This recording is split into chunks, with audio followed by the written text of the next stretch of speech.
I would like, if I may, to take you on a strange journey. It's alive! It's alive! What's your favorite scary movie? We all go a little mad sometimes. Oh, no, not the beast! Not the beast!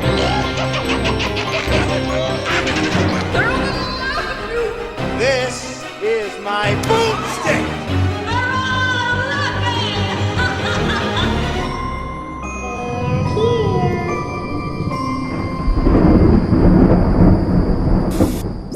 Hi, creatures! I am Pinna Palmer. And I'm Grim Grinning Gabby. And welcome back to our kind of new podcast. Oh. Whose phone is that? It's my laptop.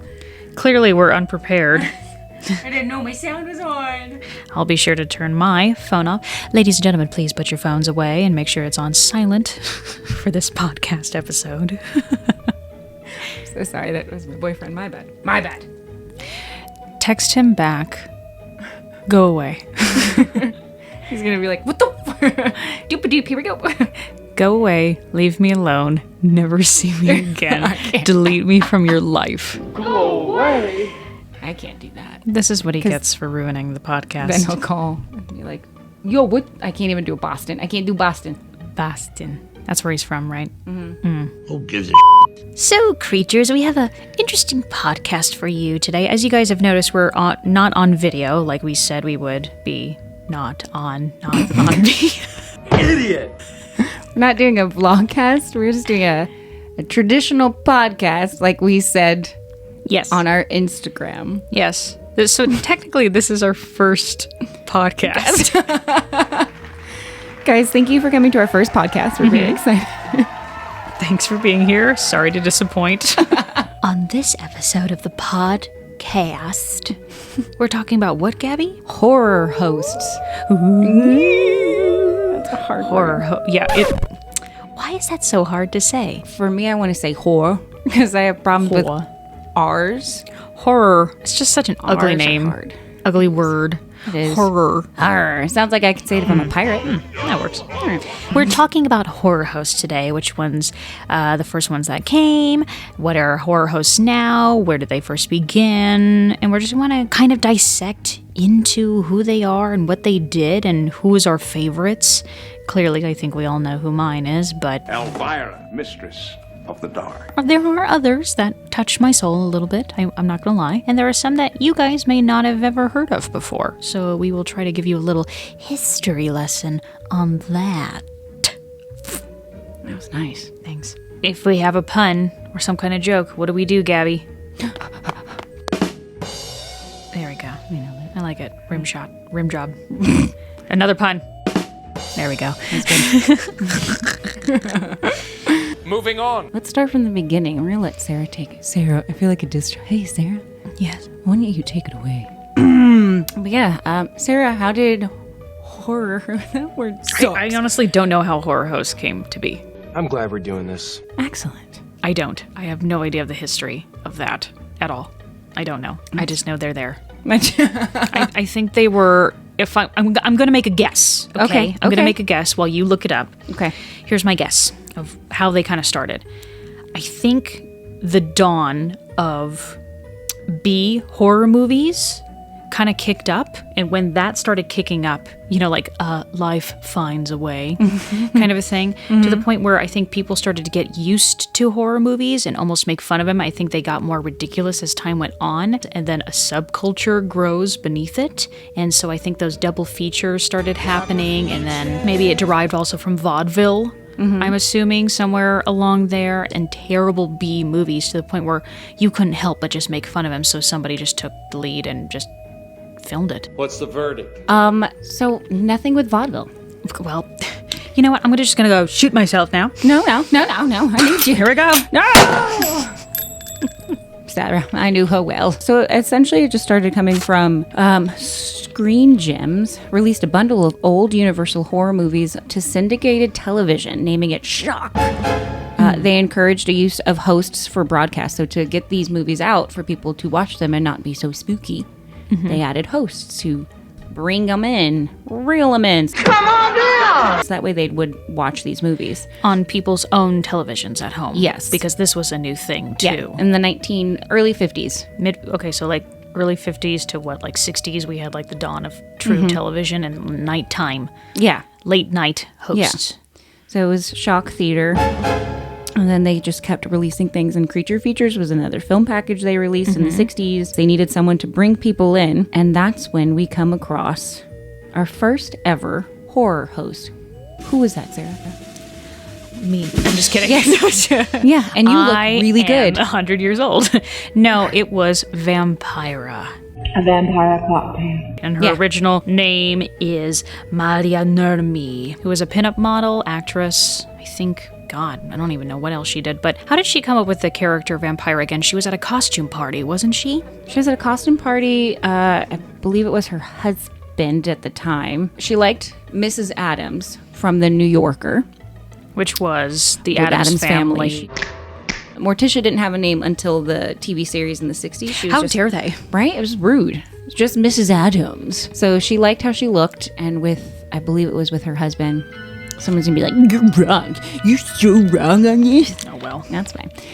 They created the character Vampira, and there was a producer there that was like, "Hey, I like her." This is great. You should keep doing this. And I think her husband or boyfriend came up with the name of, like, instead of Morticia or whatever, you're going to be Vampira. Yes. That's the name. And it kind of just went on from there. Mm-hmm.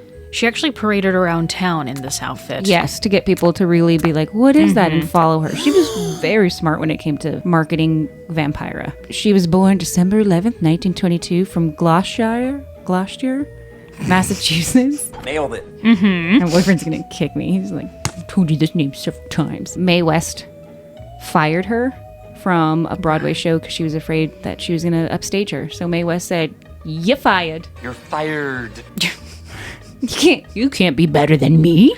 I mean, she was quite a sensation. Then she went on KNBC for the first time for those late night horror hosts. Was Vampira, this gorgeous looking pinup kind of character that had these weird, quirky kind of puns. Something of a deadpan comedian. And as we know, she was in the Ed Wood movie, not as Vampira, but very, very similar looking outfit. Mm-hmm. Most people know her, I think, from that damn Ed Wood movie. Vampira? Ed Wood here. The idea for Vampira character was born in 1953 when Nurmi, I'm real confident in that, attended choreographer Lester Horton's annual Bal Carby masquerade. In a costume inspired by Morticia Adams, the New Yorker. Her appearance with the pale white skin and tight black dress caught the attention of television producer Hunt Stromberg Jr., who wanted to hire her to host horror movies on Los Angeles television, KABC. But Stromberg had no idea how to contact her. So he got her number from somebody. He got her number from somebody. He got her number from somebody. It cut off. Rudy Gurnich? Rudy Tooty, Fresh and Fruity, who later is the designer of topless swimsuit. I don't know. Look that up, guys. I don't know what that is. Oh, wait. A topless swimsuit? Yeah. So just no swimsuit. This is bottoms. Oh. Just bottoms? Yeah, it's a bikini. Yeah. Well, anybody who is interested, please look up topless swimsuits. Yeah, this guy, I don't know, he wasn't onto anything, but he invented something. Yeah, not revolutionary, just lazy. Nurmi's characterization was influenced by the dragon lady from the comic strip Terry and the Pirates. And the evil queen from Disney's Snow White and Seven Dwarfs. Oh, the eyebrows make sense a little. Who was also originally drawn after Joan Crawford. No wire hangers! Evil Queen was based off of Joan Crawford. Vampire is just an amalgamation of so many things. On April 30th, 1954, Dig Me Later, Vampira, premiered at 11 p.m. And then it became The Vampira Show, which premiered on May 1st, 1954. I mean, her series was only on the air for a year. Right, but she still continued as herself and... Yeah, she still did little things and bits here and there. Then she, quit the kind of, the business and was, sewing and then doing, linoleum tile, I heard. Yeah, she did. Something like that, where... She was carpentry work and linoleum, because go for it, why not? Why not? Yeah, by 1962, Nurmi was making a living installing linoleum flooring. And if things are slow in linoleum, I can also do carpentry, make drapes, or refinish furniture, she told the Los Angeles Times. Wow. Oh, jack of all trades. A jack-o'-lantern of all trades. Pun. Okay. Yeah. Nailed it. Yeah. She really gained big fame, too, when she was caught hanging out with James Dean at a couple locations. You're tearing me apart! And then when James Dean did die, a lot of people blamed Vampira because some people actually thought she was like a real witch or some kind, that she put a curse on him. They blamed her for killing James Dean. That was literally a thing and title in a couple of newspapers back in the day. So it kind of almost ruined her career as well. But yeah, you can find pictures of her and him at like a Halloween party or something, and he's, I think, dressed as the Invisible Man. I can't see it. Or his attempt at the Invisible Man. Or he just had bandages in his hand. He got in a fight. That sounds about right for him. Yeah, but yeah, I would like to curse somebody. I know you would. I know. Which? If Vampira was the queen of horror hosting, this guy would be the king. John Zacherley, his horror host was known as Zacherley, but this time with a Y. Zacherley. Not with a Z, with Y, with Y, with a Z, with a Z.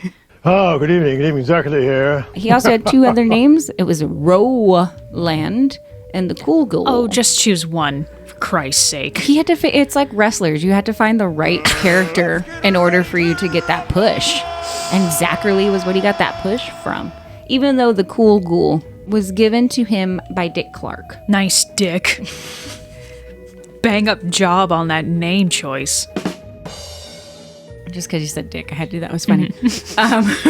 He was known for horror comedy hosts. So you had Vampira, she was creepy and she had some little puns and it was nice. And this guy was full on about like being silly and funny. His big thing that he did that hadn't been done before, and he ran from 1957 to 1965, was he would insert himself into movies, especially any Bela Lugosi movies. I'm Count Dracula. There would be a cutaway, you would see him throwing something, and then it'd come back and Bela Lugosi's getting hit by what you thought Zacherley threw. Right. Or someone's running and opens a door, and instead of cutaway to a monster, it's Zacherley in the shower saying like, "Can I help you?" And this was huge back in the day because people didn't do that. No. You don't do that? No. He was mocking everything. Yes. Yeah. He was finding moments in horror films where he could insert himself in places and make it comedy. When he was Roland, he had his lived in a crypt with his wife, my dear. Hold on. Sorry. I thought you were just talking about his life, and like I didn't know you were talking about his character. So like he lived in a crypt, and I was like, wait, I'm sorry. Your face. No, his character. His character Roland. When he was Roland. When he was Zacherley, he was wearing a long black Undertaker coat. And she was never seen because she was lying in a coffin. And he also had a lab assistant, Igor. Oh, creative. I know. Never heard so of that. much. But then when he became Zacherley, it was a lot of the producers erred on the side of like goriness and showing fake severed heads with bloods, essentially, while using Hershey's chocolate syrup. So during like the cut-ins, it was time for him to kind of be funny. He liked to do humorous stunts, such as writing a tombstone or singing My Funny Valentine to his wife in her coffin. Me too. The show ran for 92 broadcasts until 1958. I've never heard about him before, so I just learned something new. In 1965, he hosted a teenage dance show for 3 years. Wait, called Disco Teen. Oh my god, it's like Hairspray. It really is. And then in 1968, Zacherley moved to radio as a morning host for the progressive rock WNEW-FM. In the summer of 69, he became the station night broadcaster, 10 p.m. to 2 a.m. Those hours must suck. Those are terrible, but great for truck drivers. I'm sure they are aware of him. Oh, absolutely. Do you want to know how old he was when he died? How old? He was 98 years old. Oh, wow. Soul fart. Lived a long life. 90. Well, so did Vampira, too. She died in 2008. Sure. Look it up. Okay. Let's see if Sarah's right. 2008. That's what I'm going to... Is that your final answer? January 10th, 2008. Congratulations, Sarah. You are correct. Ding, ding, ding, ding, ding. Yahtzee! She was 85. Holy hey, Gasroy. You want to know something fun about Zacherley? What? He was the uncle of My Little Pony creator, Bonnie Zacherley. Did he host that show, too? He probably would have. It comes up to our next guy that I really want to talk about, a California local. Only California kids late at night would be able to see him, and that is Sinister Seymour. Okay, dummies. February 5 at 5 o'clock, I'll be right here on 5 with some real bombs. You'll like them, I won't. Also known as Larry Vincent, but Sinister Seymour was his horror host persona, I guess. He was an actor who had a very gaunt-looking face. He started off, I think, in vaudeville. And the really cool thing about Mr. Seymour is, Gabby, we happen to work with his daughter. What? Yes. Have you been hiding from me? Who's his daughter? Diane Vincent. What? The woman who works at Universal Studios with us, named Diane Vincent, is the daughter of Larry Vincent, aka Sinister Seymour. So once I found this out and she was talking about her dad in the break room, I slid over my chair and was like, excuse me, what? Because at this time she was talking about Quentin Tarantino reaching out to her family because when he was filming the movie, the 70s one that just came out with Brad Pitt, Leonardo DiCaprio. Once Upon a Time in Mexico? Once Upon a Time in Mexico. Once Upon a Time in Hollywood. Oh, my bad. That movie. Sorry, my brain doesn't work because I'm Mexico. Cinco de Mayo just happened. I don't know. Their producers called and he really wanted LA to feel like LA back in the 1970s at this time. And so what was the horror host at that time was Sinister Seymour. So he wanted a poster or a footage of it, and he was contacting Diane's family because he's like, it is so hard to find footage of Sinister Seymour. Like, nobody could find it. I think the studio that he was currently with at that time, just got rid of it. Just blew it up, burnt it up, whatever. Fired it. It's gone. So to the point where Quentin couldn't find any footage of it, and he wanted his footage, just a little clip of it, to be on television while Leonardo DiCaprio was watching television like late at night. And so he contacted the family, and Diane was like, gee, I don't know if I have anything. So she went in her garage and she was sifting through everything, and she found a box. And mind you, the garage has been hot. Oh yeah, it gets hot in California, and she finds these old films that she had no idea that it was in there, and she gets it set up and finds somebody to put it on. I don't know, what do you call those things? Something to put on the projector, film. the rolling thingies. And there it was. There was her father on camera as Sinister Seymour on the Fright Night. Good evening, and welcome to Seymour's special Halloween edition of Fright Night. And she actually had footage of it that nobody else has. And I think she still has a couple things in like t-shirts and hats and stuff from different eras. So she gave them the footage and rights, and that's why there was like posters of him in the Once Upon a Time in Hollywood. That's all from Diane and her sister. We literally work with a horror host's daughter. My jaw can't stop because I love Sinister Seymour and I didn't know. Yes, I didn't know, but yeah, Larry Vincent. She's gonna walk by me and I'm just gonna be like, well, when you look at her, you can see it. But you could see her sister looks just like him. Like, there is very similar bone structure going on. I'm like, oh my God, I see it. And so he did die early because of stomach cancer. What was your guy's name? Oh, Zacherley. Zacherley. Okay, so he did like the green screen punny stuff, right? So Seymour was known more for like heckling. He would insert himself in like a little picture bar. Somebody would say something and he would come in and the little pop-up of his face would show up and then he would go out. That's what he was known for. He was like the heckling host. And he did the same thing. He had Fright Night, and there was another thing that he was on his channels was Seymour's Monster Rally. Then a special Mother's Day treat, the Mummy. Was the other one that he did. And he would do the same thing too, like the other horror hosts. They would have like funny skits and stuff and talk about it. And of course, the main core of it was to make fun of any horror film that they were making fun of. Make us laugh, clown. He used to do it live at local theaters.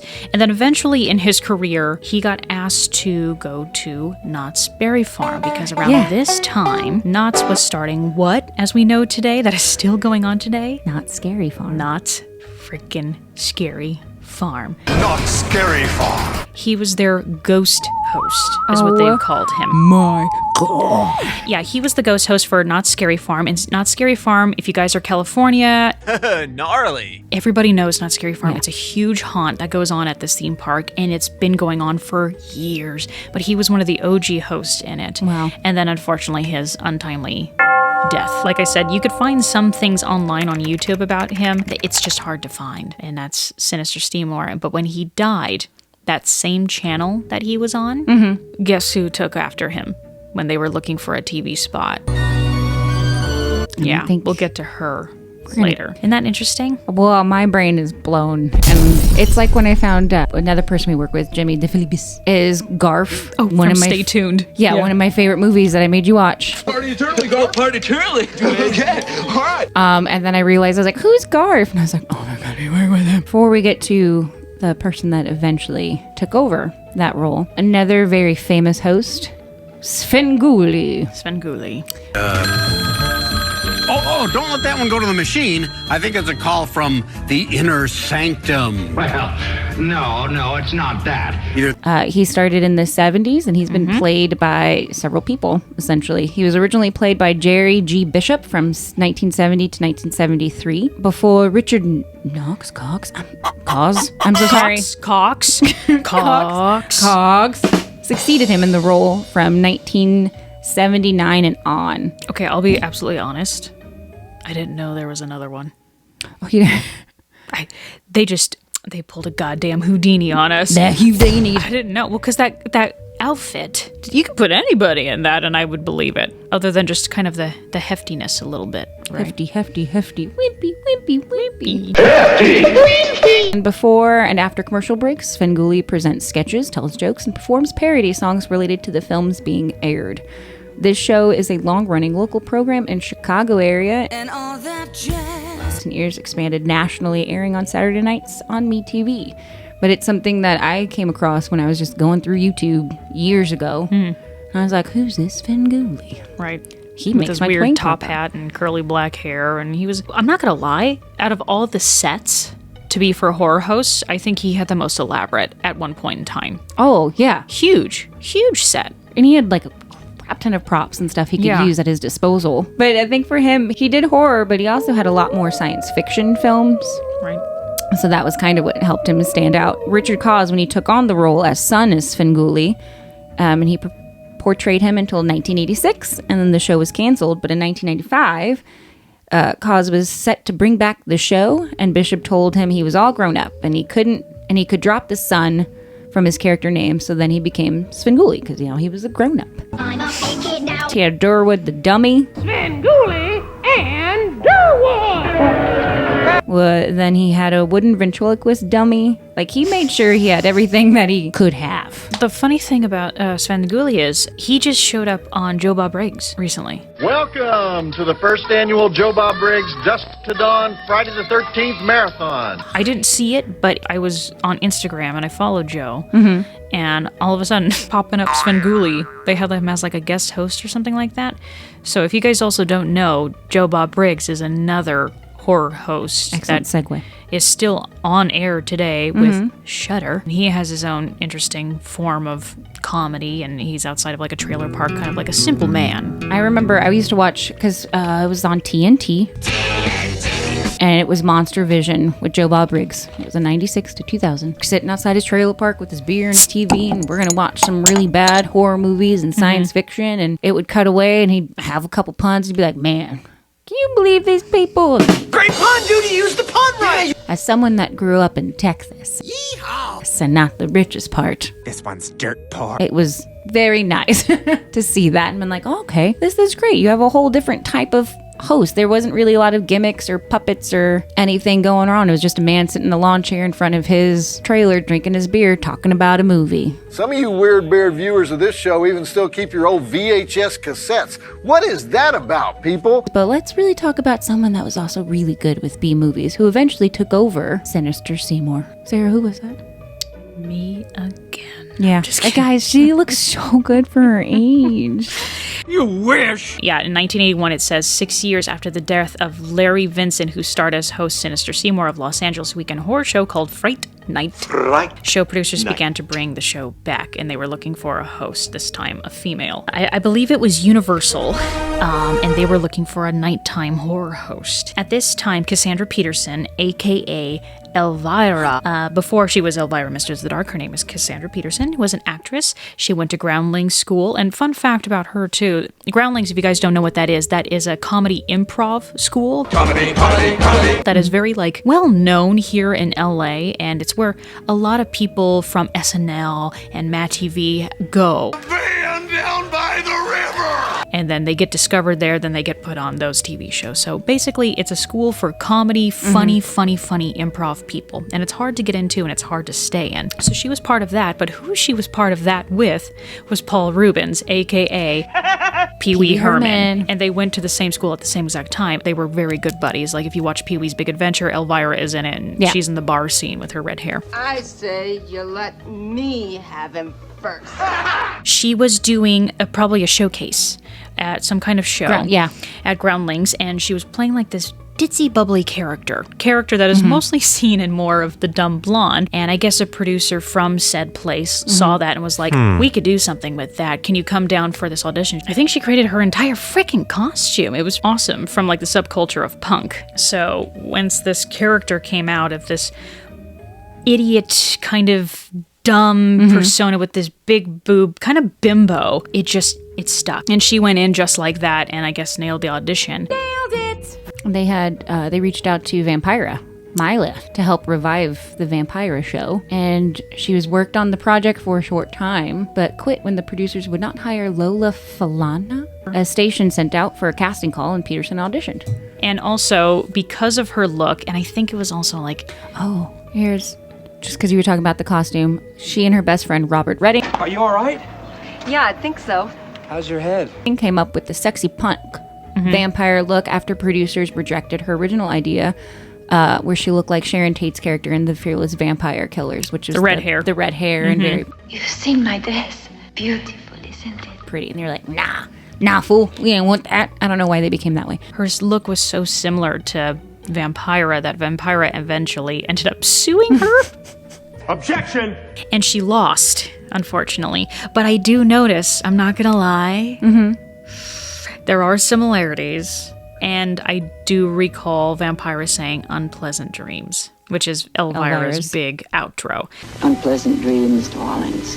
But I feel like the company felt like they owned it, other than Vampira herself, so she tried to get her on likeness, but the likeness was so different and more campier, I guess, as they were saying. Here, Willie, take my cane. And the shitty thing is, well, not shitty, it's kind of funny in hindsight now, is what she says is she didn't own anything of Elvira at the time, like at all. I don't know how much she was getting paid a week to do Elvira, but it wasn't much. Like, I want to say maybe $500 a week, if that. Cheap bastards. This is how smart freaking Cassandra Peterson is. So she didn't own anything of Elvira at first, right?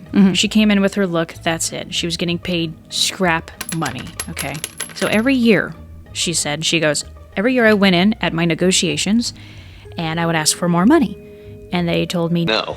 And she goes, okay, well, instead of more money, can I get the rights to just a little bit more of the rights? And they gave her it. And they were like, yeah. So every year, she would ask for more money, she would get denied. More money, get denied. More money, get denied. But she would always ask for, okay, well, more rights then for my character. Sure, we'll give you that, we'll give you that.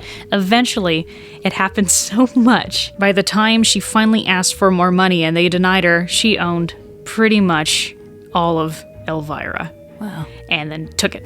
Clever girl. And I find that absolutely fascinating because that takes a smart woman, because you're like, fine, if you're not going to pay me, I will frickin' own this character where you can't do shit. Right, because so many people thought she was dumb because of how she played the character. Okay, just because I act dumb, I'm not dumb.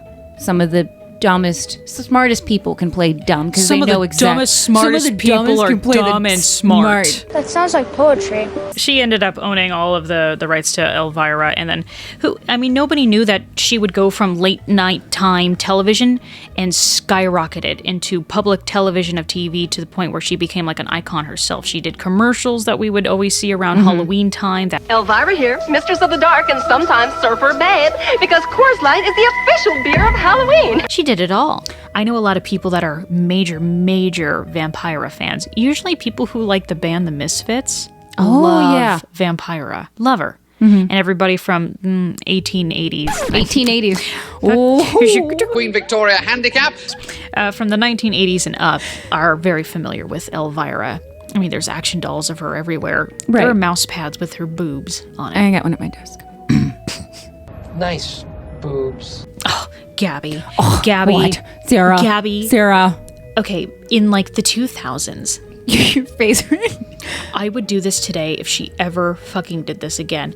But in the like early 2000s, she had a TV show that was called Finding the Next Elvira. The search for the next Elvira. They were going to kind of pull a Svengoolie, now that we know this. That guess at this time she was being told, You're done. and they needed to find a new Elvira look-alike, basically. Somebody to take on the Elvira role and put on the wig and put on the outfit. And it was a whole competition show that happened, which I think is stupid. Like, I don't want to see another person play Elvira. I would rather just see another host in general. That's just my personal opinion. Search for the next Elvira. Right? But honestly, if they did it again, my ass would be first at the door and they'd be like, get out. I'm like, I understand. But like, I understand. Honestly, I would be there in a fucking heartbeat. I would try my damnest to impress that woman. I understand. But clearly it didn't do anything because, you know, I think the girl won and then she was like a host for like a small time, did like a parade. And then Elvira was like, actually, I'm not done because I still look fucking fantastic. Plastic surgery, huh? And I'm just going to keep on trucking. And then, of course, Elvira was at Knott's Berry Farm as well. I was waiting for that connection. With Sinister Seymour. So basically, she kind of followed more of, out of everybody, I would say the look of Vampira, but Seymour's kind of career path, if that makes sense. She kind of had that hybrid also of putting Zacherley, of like the jokes when you would come back from the show and she'd be like, oh, hi, Huns, and like would throw something like a head and be like, oh, don't you just hate the dead, and blah, blah, blah, whatever pun. That was a bad pun.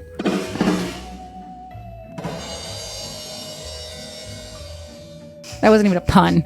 I'm gonna go home now. I'm embarrassed. Get off the stage, you dick! She just capitalized on herself. Empire.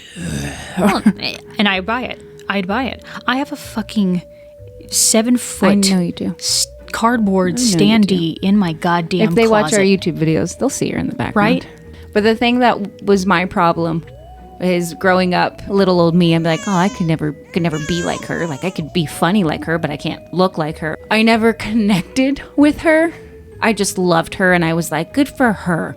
I'll never be that. But maybe I could be her backup dancer one day. Good luck. Tried to audition for her Knott show as a dancer when I first moved out here. I got pretty far.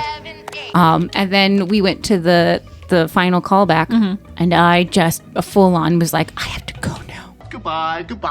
Because I'm afraid of success, not failing. So I thought, oh, if I got this, I'm going to have to commit.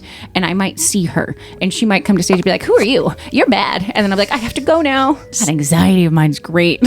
You're not normal. We had friends, too, that were in that show, and they would say something along the lines of, like, during the Knott's Berry Farms show, this is a live show that's happening, she would forget her lines, she would be a little slushed on stage, and she would skip her line completely that the next act would just already begin. She's like, well, like, I'm way off the script. But nobody cared because it's Elvira. It's no one cares. You didn't get to say anything to her. How dare you? I'd like to think that's my life. Now. A fun thing, too, about her movie that she came out with, Elvira. Mm-hmm. You know, that movie. Elvira. When she was doing, I think it was WB, that was... That's all, folks. I was going to say well, at least she filmed on the WB lot. That's what I know. She was filming that movie, and they kind of ran out of money, and the studio didn't want to pay for any more of it, to the point where her and her husband had to fund the rest of the fucking movie herself. Dang. At the very end. Yeah. Impressive. Yeah. That town is the same town of Monster Squad. Too. It's the same exact town. If you really look at it, it's the same town as the Muppet movie. Same town. Like, it's all there. It's all WB backlot, which is really cool. I loved Elvira. You love her. You have that established. I was frightened of the Crypt Keeper. I am the Crypt Keeper. Like his music, and then the laugh. My mom and my brother loved Tales from the Crypt.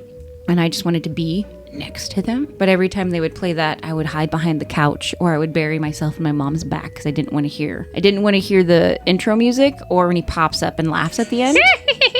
Yes. So I had to wait until when he was finally talking. And once he was talking and he was like dressed up as a director or like Action. Having a conversation with Norman Bates' mom, That's when I was like, this puppet's funny. I like him. Tales from the Crypt.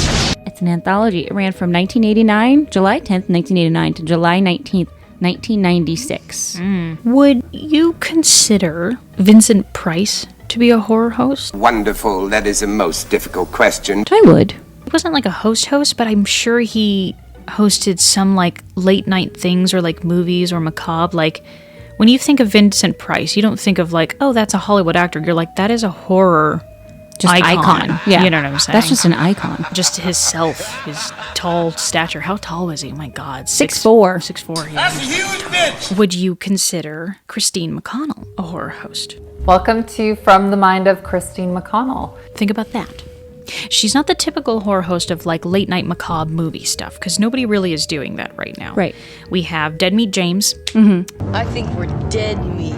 Mystery Science 3000. Well, Mystery Science 3000 came out, what, 1980s? Late 80s. So we have that, and then, yeah, there is a reboot with it. Answer your question, pardon me, yes. Because I feel like a horror host doesn't have to just host movies. Right. Or shows. That's It's what hosting anything into that world of macabre. I would absolutely consider that as a horror host. Even when she had her show, which I loved it so Christine much. McConnell's Curious Creations. It was so good. That right there, yes, it was a show, but she was the host. Like, the puppets really held it. Mere puppets. And she was the straight guy, which for most hosts, they're more of the comedic timing. So I like that it was flipped. So yeah. Yes, Sarah, I do consider Christine McConnell a horror host. Another one for the modern day, the one that I was trying to find, was Vanessa Decker. She's got really cool, like, Cruella de Vil hair, like black and white. Okay. And I follow her. She's got 111K followers. Holy mackerel. Wow, big deal. He's famous. She does like a lot of kind of like movie reviews, kind of like horror-based stuff. And I don't know if she worked with Shudder or not, but she gets invited to a lot of things, and it's really fascinating. I've seen her. Yeah. Oh, okay. Yeah. Never knew her name. I dig her. But I follow her, Dead Meat James, definitely. Yeah. Especially if we're talking about the YouTube people. Oh, yeah. You know, That's a once the huge culture thing. grows, a subculture develops. And there are so many now, like, self-created kind of horror hosts on there. Can't help to say that I didn't try that. Fail! But his whole thing is the kill count, which skyrocketed on YouTube. Welcome to the kill count. Fucking hell. I know. Brilliant, I used to dude. watch it all the time. If you I guys still do. don't know, Dead Meat does this thing on YouTube that's called the kill count, and he takes like horror movies and he literally discusses every single kill and counts how many kills are in the film and kind of discusses them and makes fun of them a little bit. And it's just fascinating. And who knew people cared so much about how many times Jason Voorhees fucking wrecked somebody's life? Right. And what's fun with Dead Meat James is looking at one of their first videos of just how the setup was, of just like a split screen and they're in a tiny room. And now it's like this huge set that they have and the growth. Like, it's just, I like to watch the progression of everything. Right.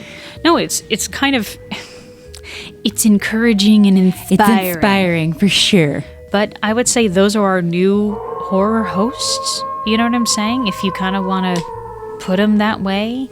I haven't really seen anybody take over it on Shudder. I know. Oh, God, what was her name? She was like a demon. Thick and holy demon of Sinai. She was on YouTube. She was part of Dead Meat James's kind of crew. She was like a purple pink demon, only for like a season. They did it, and she had like kind of like TikTok, YouTube celebrities on her channel, and they would discuss the movies that they were playing on that specific channel. Glamdora.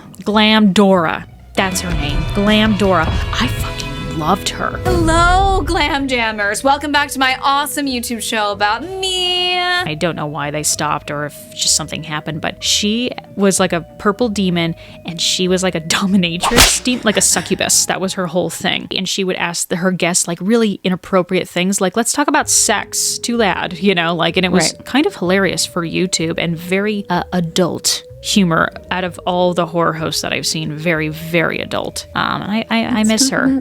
So can we bring Glamdora back? You bring her back! You bring her back! I'm just gonna go into Dead Meat James's DMs and be like, excuse me, I know that you're famous for everything you do, but Glamdora? Where is she? What happened to her? But yeah, who knows what's to happen next? Who's gonna be Who's next? it? who's the next horror host or some kind of version of it. You know, we're getting the YouTube age of it right now. But at the end of the day, we're excited to see what's to come and even still rewatch all the good stuff. Absolutely. You guys can find everything on YouTube. We can probably put links down below that you could watch or find on YouTube. Yes. We'll find their videos for you. I want you guys and encourage you guys to put in the comments who your favorite horror host is. I know there were others that we didn't name that There's are a little lot. bit more small time. There's like this gypsy woman, I remember. You, gypsy girl. I cannot remember her name. Clearly. Put it down if you think we missed anybody that you really like. And also, I almost kind of want to make a poll in saying, did Elvira copy Vampira? What do you guys think? Do you think it was? This is the debate. I would say there's elements. My poll would be like Vampira or Elvira. Vote. Did you know that my grandma's name was Elvira? Yeah, you said that. It's exciting. It's... Okay. Great story, man. For those listening on any kind of streaming platform, head to our Instagram. We will have a picture on our feed and let us know who your favorite horror host is. Put a comment there. And those on YouTube, put a comment in the comments. And then answer Sarah's poll. Ride my pole. Hold on. Nice. Until next time, creatures, I'm Grim Grinning Gabby. And I'm Pinup Palmer. Bye. So we still don't have We don't have that. outro. Was it a see you God, later? Suck. Never gonna be famous. How about that?